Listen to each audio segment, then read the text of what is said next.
कुरा चाहिँ मलाई भन्ने मन चाहिँ के लाग्यो भन्दाखेरि होइन अब यिनीहरूले आफूले चाहिँ कति चोख्याउन खोजेको हो।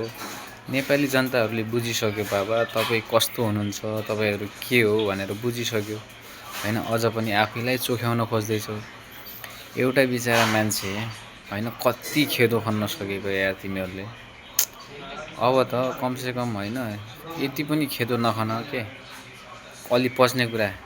हिजो है अनि त्यो एमालेको महाधिवेशनमा चाहिँ हाम्रो महाधिवेशनमा यत्रो मान्छे हामीले पब्लिक उतार्यौँ, यति मान्छे हाम्रो आए भनेर फोटो सार्वजनिक गर्छ। त्यो पनि फोटो कस्तो सार्वजनिक गर्छ भने एआईबाट बनाएर। कति भ्रम छरेको। अहिले पहिले जस्तो त्यो आँखामा धुलो छर्ने चाहिँ जमाना छैन, टेक्नोलोजी आइसक्यो होइन। त्यसको पनि अलि इस्तेमाल गर होइन। यो चाहिँ झुटको खेती धेरै दिन चल्दैन भनेर चाहिँ सुध्र के। अब पनि सुध्रेन। अब त मान्छे तपाईँहरूले अब केही त्यस्तो होइन जो मान्छे चाहिँ पहिला भ्रष्टाचार गरेको होला, त्यसको कोही मान्छे अरू फस्ने डरले होला, त्यो मान्छेले मात्रै हो के पुरानोलाई सपोर्ट गर्ने भनेको।